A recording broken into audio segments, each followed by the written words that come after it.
তুই কি আমার ওই বালিশের নিচ থেকে 1,000 টাকা নিছস? আমি তো টাকা ধরি নাই। তো টাকা নেস নাই, টাকা গেল কই? টাকা গেল কই আমি কি জানি? আচ্ছা আমি কখনো তোমার না বইলা তোমার থেকে টাকা ধরছি বলো? আর লাগলে তো আমি তোমার কাছে চাইতাম। ওরে বাবা রে বাবা, সন্দেহ করি নাই। কালকে একটা জায়গায় থেকে টাকা আনছি 50,000, বালিশের নিচে রাখছি, এখন গুইনা দিই 49,000। টাকা গুইনা আনছিলা? তা অবশ্য গুইনা আনি নাই। তাইলে দেহগা ওখানে কোনো গন্ডগোল হইছে, কম দিছে। এই যাবত আমি মহাজনের কাছ থেকে যতবার টাকা আনছি কোনো সময় গুইনা আনি নাই, ঝামেলাও হয় নাই। আরে বাবা, এই যাবত গুইনা আনো নাই, সমস্যা নাই, কিন্তু আজকে হইছে। তুমি যাও একটু খোঁজ নাও গিয়া। তা হইলে অবশ্য হইতেও পারে। শোনো, এয়ারপোর্ট থেকে তুমি যেখান থেকেই টাকা আনো, টাকা গুইনা আনবো অবশ্যই। আর টাকা গোনা তো শূন্য, তো বুঝো না তুমি? হিসাব ঠিক থাকবো। আমার সাথে যাই।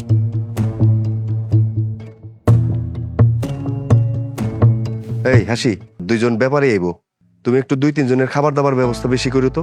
আমি যাই। সাবধানে যাও।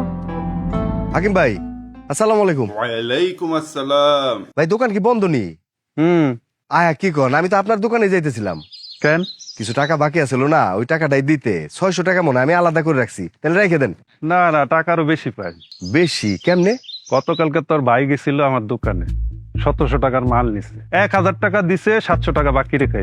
আরে নয়ন, নয়ন আবার কি নিছে? লাল শাড়ি, চুড়ি, ফিতা, মায়াগো জিনিসপত্র নিছে।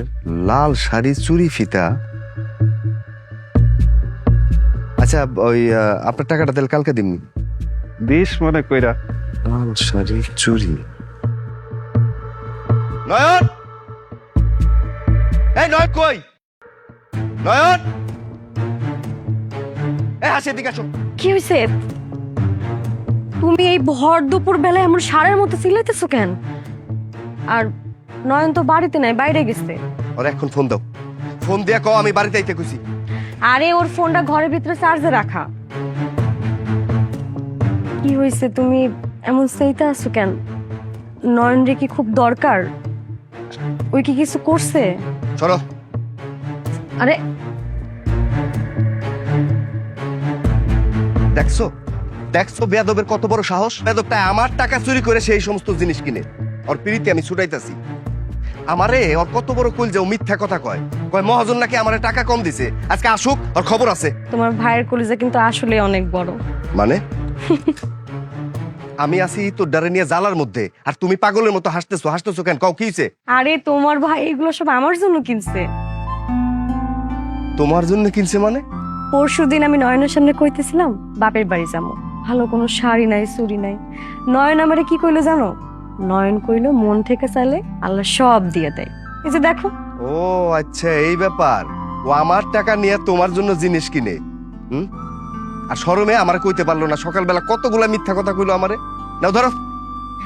হাট, ও আসলে কিন্তু আবার তুমি ওরে কিছু কইও না। চলো এখন হাত মুখ ধুয়ে খায় নিবা। আরে ওই যে নয়ন চলে এসেছে। আবার আমার জিনিস না কয়ে ধরছো? কতবার না নিষেধ করছে আমার জিনিস না কয়ে ধরবা না? এরপরে কখনো যেন আমার জিনিস ধরা না হয় আমার না কইয়া।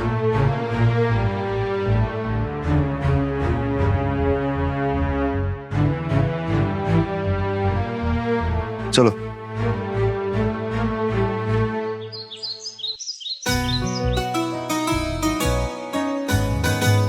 কাজল,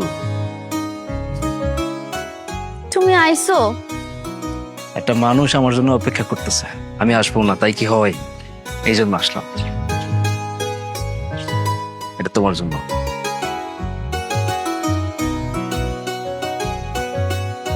আমার জন্য? তার মানে তুমিও আমারে ভালোবাসো? সন্দেহ আছে?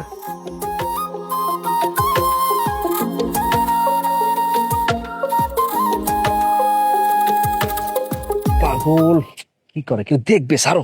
দেখলি দেখুক, এই যে ধরছি আর জীবনও সারুক না। ধরতে চাইলে মন দিয়ে ধরে রাখো, মনের সাথে বাইন্দা রাখো। এখন সারো, লোকজন দেখলে ঝামেলা আছে। ছাড়ো। তোমার জন্য আরেকটা জিনিস আছে। কি? লাল শাড়ি? এটা যে আমার পছন্দের রং, তুমি কেমনে জানলা? যারে ভালোবাসি তার মনের খবর জানবো না, এটা হয় বলো? তুমিও যে আমার এত ভালোবাসো, আগে কও নাই কেন? তেলে আর জলে মিশ খায় না, এইটা ওরে বলি নাই। কিন্তু যখন জানলাম তুমি মানুষটা আমার ছাড়া বাঁচবা না, তখন মনে হলো সাহস করে বইলা ফেলাই। আমিও তোমার ছাড়া থাকতে পারবো না, বাঁচতে পারবো না। আমি তোমার অনেক ভালোবাসি কাজল। আচ্ছা শোনো, কালকে ঠিক এই সময় এইখানে তুমি এই শাড়ি আর এই চুরি কইরা একেবারে পরিলান সাইজে চলে আসবে, দেখো আমি কালকে, বুঝছো? আপনার আদেশ চিরধার্য জাহাপনা।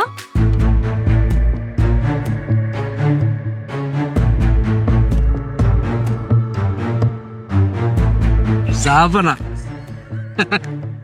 কি রে তোর? তুই এখানে কি করছ? এই তুমি চেয়ারম্যানের বোন না? জি। তো তোমরা এই চকের মধ্যে কাঠ বাগানে দাঁড়ায় কি করতেছো? তোমার ভাই চেয়ারম্যান, এই অঞ্চলে তার একটা ইজ্জত আছে না, আমার একটা ইজ্জত আছে না? তোমরা যদি এই কাঠ বাগানের মধ্যে দাঁড়ায় দাঁড়ায় কথা কও, এলাকার লোকজন এটা কি মনে করবো কও তো? আরে এই নয়, এই ওর না হয় বুদ্ধি শুদ্ধি কম, তোর মাথায় কি বুদ্ধি নাই? তখন যদি কথাবার্তা কইতে মন চায় তুই আমার বাড়িতে নিয়ে আয়, বাড়িতে যায় কথাবার্তা ক। ভাইজান আপনার মনে হয় ভুল হইতেছে। এই তুমি চুপ থাকো, তুমি এসব বুঝবা না। এই না, অনেক কাজ কর, তুই ওর বাড়ির সামনে দিয়ে বাড়িতে আয়। আচ্ছা তুমি যাও, আমি আইতাছি। দেরি করিস না। ভাইজান এই জায়গায় আমিও তো দেখি নাই। আসুন, তোমার যেটা কইছে সেটা মনে থাকে, বুঝছো? চলো তোমার আগাই দিয়ে যাই গিয়া। ওরে ভালো করে বুঝাও, চেয়ারম্যানের বোনের লগে ও জানে কোনো সম্পর্ক না রাখে, কোনো কথা না কয়। সেটা না হয় আমি বুঝলাম, কিন্তু তুমি তো রাগ দেখাইতেছো কেন? ওরে আল্লাহ রে আল্লাহ, আমি রাগ দেখামো না? কিচ্ছু বুঝতেছো না? তোমার সাদের দেওরা চেয়ারম্যানের বোনের লগে পিরিত করতে গেছে, আমার টাকা চুরি করে সে তার জন্য উপহার কিনে। হাসি, আমি তোমার সাপ সাপ কয়ে দিতাছি, ওরে ভালো করে বুঝাও। খুশির লগে ওর বিয়ে ঠিক করছি, আমি খুশির লগে ওর বিয়ে দিমু। চেয়ারম্যানের বোনের লগে ও জানি কোনো সম্পর্ক না রাখে, কোনো কথা না কয়, তাহলে কিন্তু খুব খারাপ হয়ে যাবো। ভাইজান, খুশিরে বিয়ে করা আমার পক্ষে সম্ভব না।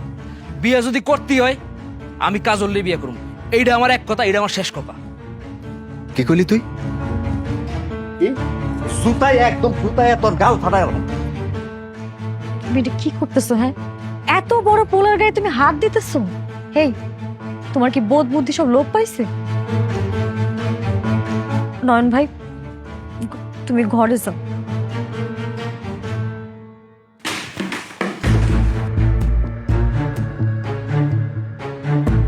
তোমার জন্য আশকারা পাইছে, আশকারা পায়ে পায়ে ওর এই অবস্থা হয়েছে। আরে ও যদি খুশিরে বিয়ে করতে না আসে, আরো জোরে জোরে কইরো না। সম্পর্কে নয়ন আমার দেবর হইল, আমি কিন্তু ওরে নিজের ভাইয়ের মতো লালন পালন করছি, নিজের ভাইয়ের চোখে দেখে। আমি চাই না আমার বোনের লোকে বিয়ে হওয়ার জন্য নয়নের মনে এক ফোঁটা কষ্ট থাক, ও কোনো বিষয়ে কষ্ট পাক। তুমি তুমি দয়া করে ওরা কোনো জোরে জোরে করো না বিয়ে নিয়ে। তোমাগো এই আবেগের 2 পয়সার দাম নাই আমার কাছে। হারামজাদায় চেয়ারম্যানের বোনের সাথে সম্পর্ক করতে যায়। হাসি, আমি তোমারে আবারও কইতাছি, আমার 20 বছরের হিসাব, এই হিসাব তো আমি গরমিল হইতে দেব না। ওরে ভালো করে বুঝাও, ওর বিয়া খুশির লগে আমি কই দিতাছি। না না, তোমার এমনি দেখা করতে আসা ঠিক হয় নাই। তুমি এই অবস্থা কেন দেখা করতে আসছো? কয়টা দিন পরে দেখা করতাম, কেউ দেখলে ঝামেলা হইব। যাও বাড়ির যাও গা। আমার কথা শেষ না হওয়া পর্যন্ত আমি কোথাও যাবো না। তাতে কে দেখলো কি করলো আমার কিছু যায় আসে না। আচ্ছা কও, কি কইবা? তাড়াতাড়ি কও। আমি তোমার অনেক ভালোবাসি, তোমার ছাড়া আমি বাঁচুম না। আরে পাগলি, আমিও তো তোমার অনেক ভালোবাসি, আমি তো তোমার ছাড়া বাঁচুম না। তা আজ কি কইতেছো এইটা কও। তাহলে তুমি এখন আমার লগে চলো আমগো বাড়িতে, মিয়া বাইরে আমগো বিয়ার কথা কইবা।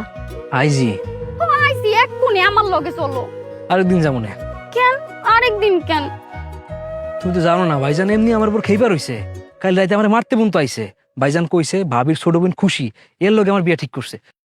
তুমি হতাশ হও না, ভাবি আমারে কথা দিছে তোমার আমার ব্যাপারে ভাবি ভাইজানের রাজি করাইবো। শোনো লক্ষ্মী, ভাইজান রাজি হইলে আমি ভাইজানকে লইয়া তোমার ভাইয়ের লগে দেখা করতে যাবো। লক্ষ্মী, একটু বোঝার চেষ্টা করো। আর এর মধ্যে যদি তোমার ভাইজান 2 মাস পরে রাজি হয়, আমার মিয়া ভাই যদি আমার বিয়ে অন্য জায়গায় ঠিক করে ফেলায়, আমি তোমারে সাফ সাফ কয়ে দিতেছি, আমি কিন্তু তাহলে গলায় দড়ি দিমু। আরে এগুলো কইও না, এগুলো মুখে আইনো না। তুমি বোঝার চেষ্টা করো, বিষয় তো আমি আর কিছু বুঝতে চাই না। তুমি এক্ষুনি আমার লগে আমগো বাড়িতে যাইবা, মিয়া বাইরে বিয়ার কথা কইবা। দেহ সে পাগলি নিয়ে আসছি, কথা শুনে না। আর তো কিছু আমি শুনতে চাই না, তুমি অনে যাইবা, চলো। আরে শুনো, কথা শুনো। আর শুনতে পারবো না। কই গেছিলি অবেলায়? তোর লগে নয়ন, কোনো সমস্যা? মিয়া ভাই কোনো সমস্যা না, তো আমার আর নয়নের একটা কথা কওয়ার আছে তোমার কাছে। তো কয়া ফেলা। দেও মিয়া ভাই, আমি ঘুরে পেছায় একদম কথা কইতে পারি না, এলাকা সোজাসুজি কইতেছি। আমি নয়নরে ভালোবাসি। নয়নও আমারে ভালোবাসে। আমরা দুজন দুজনের ছাড়া অন্য কাউরে বিয়ে করতে পারবো না। তুমি যত তাড়াতাড়ি পারো নয়নের বড় ভাইয়ের লোকে কথা কই আমাকে বিয়ার ব্যবস্থা করো, নাইলে কিন্তু আমি নিজের ক্ষতি করে ফেলাম। এই এই কথা করতে আছে? হ্যাঁ, তুই এক কাম কর, নয়নের লেগে চা নাস্তার ব্যবস্থা কর। আমি ওর লেগে কথা কইতেছি, যা। নয়ন, জি কাজল যা কইলো তা কি সত্যি? জি চেয়ারম্যান সাহেব, কথা সত্য। আমিও কাজলটা অনেক ভালোবাসি চেয়ারম্যান সাহেব। আমি ওরে সুখিয়ে রাখবো, এটা নিয়ে আপনি কোনো চিন্তা করেন না। না আপনি যদি একটু মুরব্বী হিসেবে বড় ভাইয়ের সঙ্গে কথা কন, খুব উপকার হয়। দেখো নয়ন, তোমরা পোলাপান, বয়স কম, কি দিয়া কি হয়েছে আমি কইলাম কিছুই জানি না। তাই প্রেম ভালোবাসা আবার কইলাম খুব একটা ভালো জিনিস না। হ্যাঁ, যেহেতু তোমরা কইরাই ফেলছো, এখন 5 কান হওয়ার থেকে তোমাকে 4 হাত এক করে দেওয়া আমার একটা দায়িত্বের মধ্যে পড়ে গেছে। তুমি কিছু চিন্তা করো না, আমি তোমার ভাইয়ের লগে কথা কমবে। তুমি চা নাস্তা খায় বাড়ি যাও। হ্যাঁ, আজ চা নাস্তা খাবো না চেয়ারম্যান সাহেব, আচ্ছা আজ একটু কাম আছে, আরেকদিন খাবো না। আপনি কাজলের কোয়েন, আমি চা নাস্তা আরেকদিন এসে খাই যাবো না। সরি।